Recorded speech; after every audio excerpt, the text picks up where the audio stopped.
عملی نیکی میں اصل شے ہے ہمدردی، ہمدردی میں مال خرچ کرنا، اور اس کے لیے ستون ہے زکوٰۃ۔ کم سے کم یہ 2.5% تو نکالو، بوتل کا کارک تو کھل جائے، پھر اور بھی دو اور بھی دو اور بھی دو۔ یہ تو obligatory ہے، یہ تو فرض ہے، یہ تو لازم ہے، لیکن مقصد کیا ہے؟ اس کو جو سمجھ لیا بس یہی زکوٰۃ ہی ہمارے ذمے میں ہے، وہ بڑے مغالطے میں۔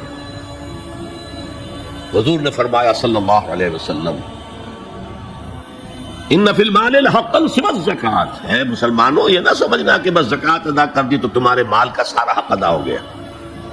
ان فی المال حقا سوى الزکوٰۃ، تمہارے اموال میں حق ہے اللہ کا زکوٰۃ کے علاوہ بھی۔ اور پھر آپ نے یہ آیت پڑھی، وَآتَى الْمَالَ عَلَىٰ حُبِّهِ ذَوِي الْقُرْبَىٰ وَالْيَتَامَىٰ وَالْمَسَاكِينَ وَابْنَ السَّبِيلِ وَالسَّائِلِينَ وَفِي الرِّقَابِ وَأَقَامَ الصَّلَاةَ وَآتَى الزَّكَاةَ۔ یہاں آتا زکوٰۃ تو ہے ہی ہے، اس سے پہلے جو آ رہا ہے یہ سرپلس ہے، اس سے آگے کی بات ہے، یہ ایڈیشنل ہے۔ اسی لیے جب انفقوا انفقوا انفقوا انفقوا انفقوا کی جو تکرار ہوتی ہے قرآن مجید میں، تو ایک جگہ پھر سوال کیا صحابہ نے کتنا خرچ کریں؟ فرمایا قل العفو، کہہ دو جو بھی ضرورت سے زائد دے ڈالو، don't accumulate, don't retain any thing. ایک بات آپ سے کہوں، آپ کچھ چونک جائیں گے، حضور نے کبھی زکوٰۃ دی؟ کبھی نصاب کے بقدر پیسہ آپ کے پاس جمع ہوا کہ آپ پر زکوٰۃ واجب ہوتی؟ ایسی عجیب بات ہے۔ ارکان دین میں سے ایک رکن سرے سے غائب، کبھی آپ نے مال رکھا ہی نہیں۔ حضور کا اسوہ ہم جانتے ہیں، مسواک کر لی ہے، پائچے جو ہے ٹخنے سے اوپر کر لیے ہیں، یہ اسوہ ہے، ہاں ہے، یہ بھی ہے، ٹھیک ہے، سنت ہے، اسوہ تو یہ ہے۔ اور صرف آپ کا نہیں، جنہیں ہم کہتے فقراء صحابہ، ابو ہریرہ، ابو ذر، سلمان فارسی، علی رضی اللہ تعالی عنہ اجمعین، یہ فقراء صحابہ میں سے تھے، کبھی کچھ نہیں رکھا آپ کے پاس۔ میں نے بتایا تھا آپ کو شاید کہ حضرت علی کی جب شادی ہو رہی تھی حضرت فاطمہ سے کوئی مکان تھا ہی نہیں، کہاں لے کے جائیں؟ ایک انصاری نے ایک ہجرہ دیا ہے اپنے مکان کا، اس میں حضرت فاطمہ ودا کر گئی۔ He didn't have any home۔ ابو ذر وہ تو دوسری انتہا کو چلے گئے تھے۔ قانون یہی ہے، حلال سے کماؤ، اگر ایک حد سے آگے بڑھ جائے تو زکوٰۃ دے دو، باقی تمہارے اختیار میں ہے، دینا چاہو دو، نہ دینا چاہو رکھو اپنے پاس۔ قانون اس سے زیادہ آپ کو پابند نہیں کرے گا۔ کبھی بھی آپ نے جبر نہیں کیا، ایمرجنسی میں بھی جبر نہیں کیا۔ ایک واقعہ آتا ہے کہ حضور کو کئی وقت کا فاقہ تھا، تھوڑی دیر کے بعد حضرت ابو بکر آئے، آپ نے چہرے سے پہچان لیا کہ فاقے سے۔ پھر حضرت عمر آئے، پہچان لیا کہ فاقے سے۔ شاید حضور خود اپنے لیے نہ اٹھتے نہ جاتے، اپنے دونوں ساتھیوں کو لے کر ایک انصاری کے باغ میں پہنچ گئے۔ انصاری کی عید ہو گئی، فوراً لا کر اس نے کچھ کھجوریں، کچھ انگوروں کے گوشے رکھے۔ اس کے بعد وہ دوڑا چھری لے کر کسی جانور کو ذبح کرنے کے لیے۔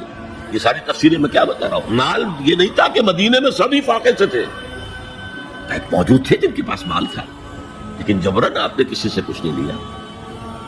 جب وہ چھری لے کر چلا، فرمایا دیکھنا کسی دودھ والے جانور کو نہ ذبح کرنا۔ بہرحال کچھ دیر کے بعد وہ گوشت پکا کر لایا، روٹیاں رکھی۔ اس کے بعد حضور نے ایک روٹی پر چند بوٹیاں رکھ کر کہا یہ عائشہ کو دے آؤ، اسے بھی کئی وقت کا فاقہ ہے۔ اور پھر حضرت عمر کی طرف رخ کر کے کہا عمر یہ ہیں وہ نعمتیں جس کا حساب دینا پڑے گا اللہ کے ہاں۔ فَأَمَّا بِنِعْمَةِ رَبِّكَ فَحَدِّثْ، اور یہ جو فرمایا گیا الہاکم التکاثر میں نعمتوں کا حساب لیا جائے. وَلَتُسْأَلُنَّ يَوْمَئِذٍ عَنِ النَّعِيمِ، فرمایا یہ نعمتیں ہیں. تو یہ ہے اصل میں انفاق کا معاملہ. آپ نے اس پر چھوڑ دیا گیا ہے. جتنا بھی آپ میں جذبہ ہے، جتنا بھی آخرت کا یقین ہے، اتنا ہی آپ پسند کریں گے کہ آخرت کے بینک میں جمع کرائیں، یہاں کے بینکوں میں کیوں جمع کرائیں؟ یہاں کتنا دے دیں گے آپ کو؟ 10%، 20%. وہاں 700% ملتا ہے. 700% نہیں، 7000، 700 گنا. Why to keep it in these banks؟ حضرت مسیح کا جو پہاڑی کا واقعہ بہت مشہور ہے، سرمن آف دا ماؤنٹ. بڑے پیارے الفاظ ہیں. میں آپ سے اپنا تاثر عرض کیے بغیر نہیں رہ سکتا. جہاں تک مواعظ کا تعلق ہے، جو حضرت مسیح کے مواعظ آئے ہیں ان سے اونچے واعظ کوئی ممکن نہیں. اسی میں یہ جملہ بھی ہے، دیکھو اپنا مال زمین پر جمع نہ کرو. جہاں چوری بھی ہوتی ہے ڈاکہ بھی پڑتا ہے، کیڑا بھی خراب کرتا ہے. آسمان پر جمع کرو جہاں نہ چوری کا اندیشہ، نہ ڈاکے کا خوف، نہ کیڑا خراب کر سکے. اس لیے کہ میں تم سے سچ کہتا ہوں کہ جہاں تمہارا مال ہوگا وہی تمہارا دل ہوگا. مال یہاں ہوگا تو دل اٹکا ہوا ہوگا، اور فرشتے اس طرح گھسیٹ کر کھینچیں گے آپ کی جان کو جیسے کہ سیخ پر سے کباب کھینچا جاتا ہے. اور اگر دل وہاں لگا ہوا ہے، جس کے لاکھوں کروڑوں ڈالر سوئس بینکس میں جمع ہے، اسے کہا جائے نکل جاؤ پاکستان سے، اسے کوئی تکلیف ہوگی؟ نکل جاؤ فلاں ملک سے، ملک بدل کرتے تمہیں کیا تکلیف؟ میرے بینک کے اندر پیسے. البتہ جس کا باہر کچھ نہ ہو اسے اگر یہ دی جائے سزا، اس کی تو جان پر بن جائے گی. تو یہ ہے انفاق کا معاملہ. اس میں یہ دو جو ہیں، ایک قانونی سطح ہے.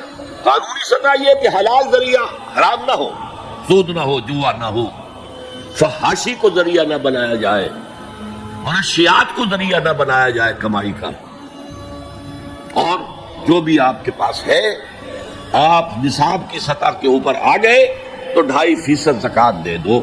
قانون اس سے آگے آپ سے مطالبہ نہیں کرے گا. اگرچہ فقہاء نے یہ فتویٰ دیا ہے کہ اگر کسی وقت جو فقراء ہیں ان کی ضرورتیں زکوٰۃ سے پوری نہ ہو سکے تو اس وقت کا امام، اس وقت کا خلیفہ وہ زبردستی بھی عمراء کے مال میں سے مزید لے سکتا ہے زکوٰۃ کے علاوہ. لیکن کمال یہ ہے محمد رسول اللہ صلی اللہ علیہ وسلم کا کہ نہایت جان اصل تحریک جو تھی، انقلابی تحریک، اس میں بھی کبھی آپ نے جبر سے کام نہیں لیا. یہ آپ کے چوائس پر ہے. البتہ ایک معیار مقرر کر دیا، جیسے حضرت ابو بکر غزوہ تبوک کے موقع پر سب کچھ لے آئے تھے گھر میں جھاڑو پھینک کر. عام حالات میں یہ نہیں. ایک شخص آئے، صحابی انصاری، میں اپنا سب کچھ اللہ کی راہ میں دینا چاہتا ہوں. فرمایا نہیں، تم چاہتے ہو کہ اپنے ورثاء کو قریب اور فقیر بنا کر جاؤ؟ اس نے کہا اچھا میں آدھا جو نہیں، آدھا بھی بہت ہے. فرمایا تہائی دیتا ہوں. فرمایا ہاں تہائی کافی ہے. وَالثُلُثُ کثیر، اور ثلث بھی بہت ہے. اور یہی قانون ہے وراثت کا. آپ ثلث سے زیادہ، 1/3 سے زیادہ کی وصیت نہیں کر سکتے. 2/3 مال جو ہے کم سے کم وہ صرف قانون وراثت کے مطابق تقسیم ہوگی، اور کسی وارث کے لیے وصیت نہیں کر سکتے. ایک بیٹے کو اس کا حصہ بھی مل جائے اور پھر مزید جو ہے وصیت نہیں. وارث کے لیے لا وصیت لوارث. تو یہ ہے زکوٰۃ در حقیقت اس جذبہ انفاق کو سپورٹ دینے والی شے. کم سے کم یہ تو دو. بوتل کا کارک کھل جائے گا تو مزید بھی نکل آئے گا اس میں سے. وآت المال على حبه ذوي القربى واليتامى والمساكين وابن السبيل والسائلين وفي الرقاب وأقام الصلاة وآتى الزكاة.